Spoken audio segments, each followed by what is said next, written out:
iFILM, London.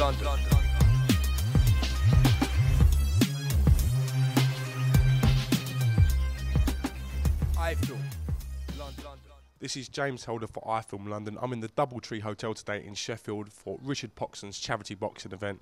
With me, I've got England and Sheffield legend, man that needs no introduction, but I will introduce him, Mr. Chris Waddle. You all right, Chris? I'm very, very well, thank you. Good man. I say it's an absolute honour to get you on iFILM, and it's genuinely great to meet you. No, obviously, not a problem. I don't mind saying my piece, and yeah, I'm glad you've come up and covered the event, and hope you've got some good interviews tonight. Are you a big boxing fan, Chris? Did you ever think about lacing up the gloves? No, laced up the boots, but that was as far as it went. No, when I was actually in Marseille, two of the guys who ran a sort of my local bar, come cafe restaurant, they went amateur boxing and they had a few fights, and I used to go to them, and I used to train with them when I had certain days off. I'd go in and do a little bit of not a sparring, but a bit of try to do a bit of the ball, the skipping, and which was quite it's really different from football. Again, it's an individual sport. You've got to be very disciplined. You've got to be really committed, focused. Yeah, there's big rewards, we know that, but you've got to have the talent as well.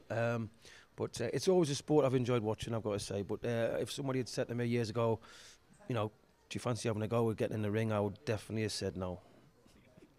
Could you talk to us a little bit about your football career? Obviously, it's been well documented, but it'd be just great to hear a little bit about from yourself directly. Well, I was one of them. I was 14 to 16. I was at Coventry. They didn't give it as an apprenticeship. They didn't give us a scholarship, which I was obviously devastated at the time. I messed about basically for 18 months after that. Just playing with my mates. Had a year in goal. Just basically, jolly up Sunday mornings with the lads. Saturday afternoon. And a lot of my mates, to be fair, will keep saying, you're wasting the talent you've got. Just because Coventry have said no, it was only somebody's verdict and somebody's eyes. Get on with it. And anyway, I started playing for a junior team under 18 who were a very good side in the area. And I sort of got that buzz back about it. And then I went from there to Towlow Town, which is a non-league team who are quite well known up in the northeast. Always produce players. For the resources I've got, they've been absolutely fantastic. And I had a year with them. Manager was great. It was the first time I really had a tactician as a manager. So I worked a bit with him for a year. Obviously Newcastle came. There was a lot of clubs noticed. Newcastle came. Sent with Newcastle for a year contract. What was it like when you went from town to Newcastle? What was that transition like? I went from work as well. I was in sausage factory. Well, it was a seasoning factory, but everyone likes to say it was sausages. It was massive. Discipline-wise, was it hard at first. Because you used to going out with your mates on a Friday night. You're playing Saturdays with Towlow. It was just basically being an amateur footballer, like a pub footballer, and to get that discipline to get yourself, focused, committed. I had a year contract. I didn't want to go back to the factory, so I thought I'm going to work my socks off and give everything I've got. Lucky enough, it went unbelievable. I went into it. I grew a lot in that 18 months when I was basically, sort of messing about, really. That 18 months, I grew with my work, the job, and all of a sudden I'm 6 foot. And so I went from there, and I really worked hard at Newcastle, played a lot of reserve football to start with.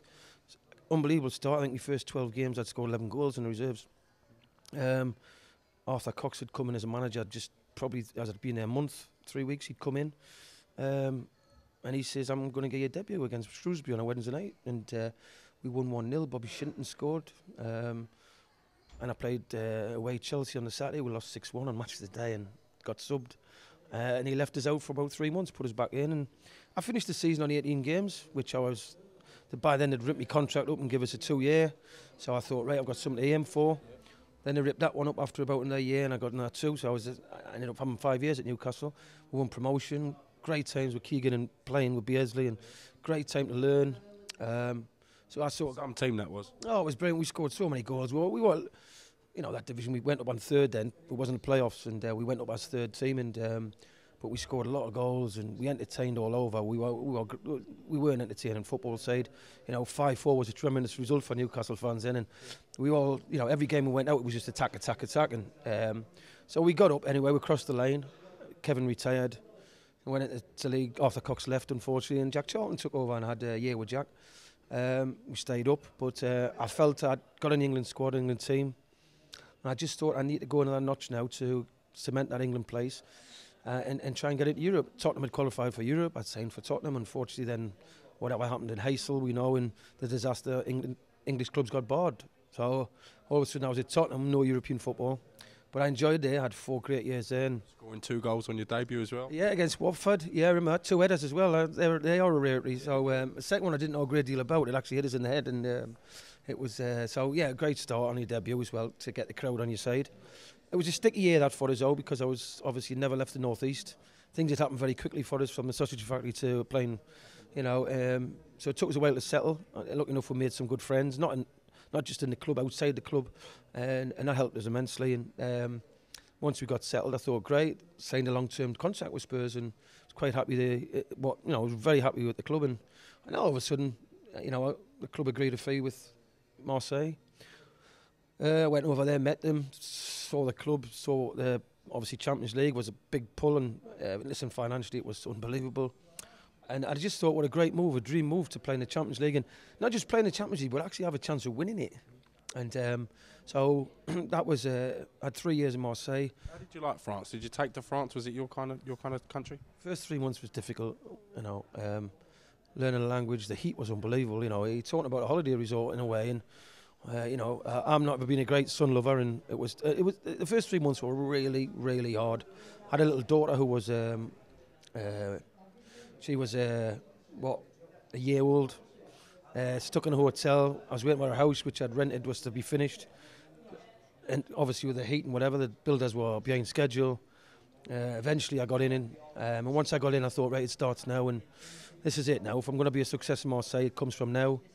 And that's basically what happened. And I kind of from then on, I always remember moving the house on a Monday. We played Paris Saint-Germain on a Friday night, which are big rivals.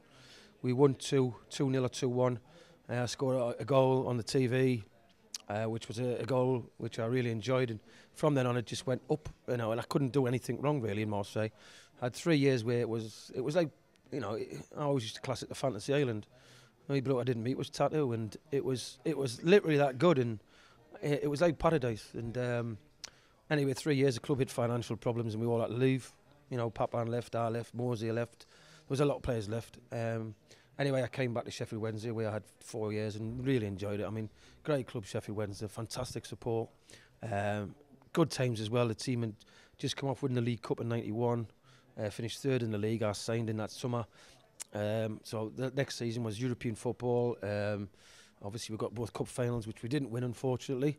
But we played some great football. Everyone was talking about how Sheffield Wednesday had developed into a club, and not just that, the way they played the football. Teams didn't like playing us, you could see that. Even though teams were going to win the league or contesting for whatever, they knew they were always in for a game against us. And we had a great change room. The camaraderie was fantastic. Quite an old squad, I've got to say. But I had 4 years there.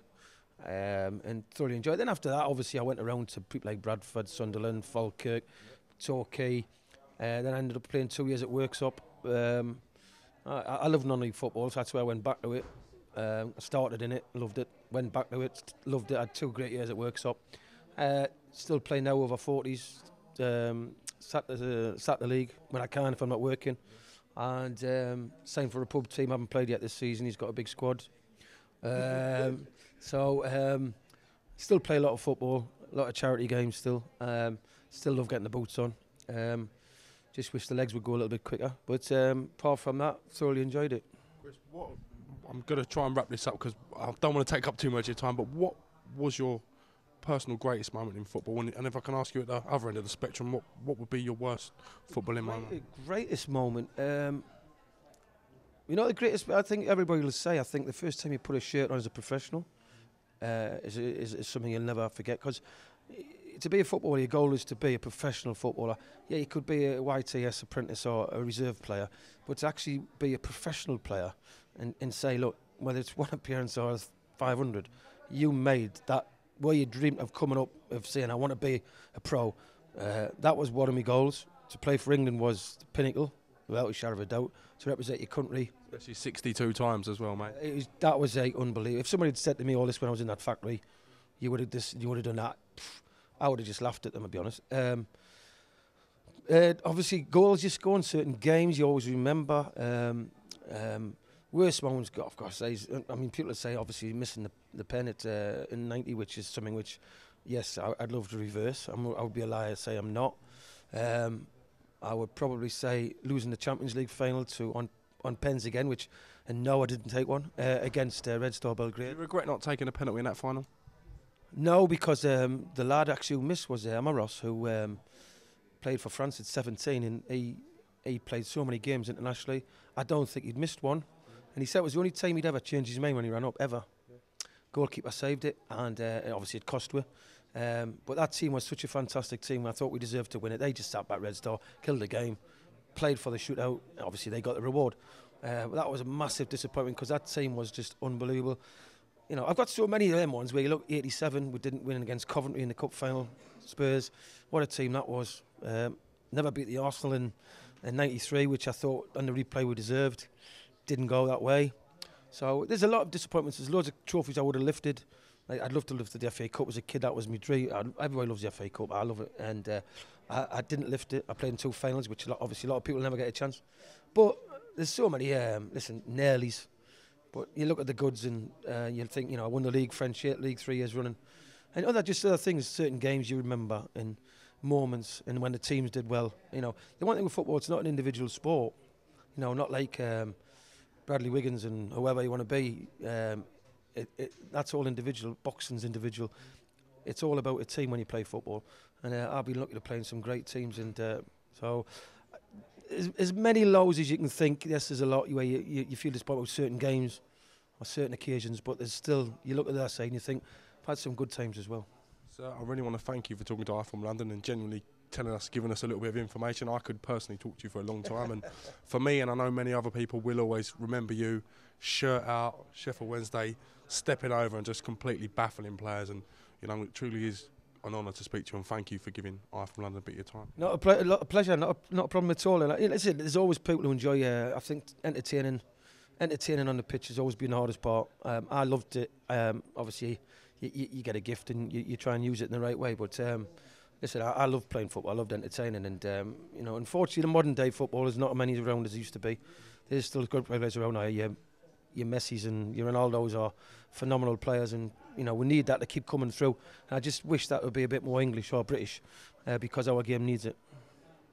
Absolutely fantastic. This is James Holder with the 1993 Football Writers Player of the Year, and a very genuine bloke, Mr. Chris WADDLE. Thank you very much. Cheers, Chris. Cheers. You're welcome. Thank you very Cheers. much.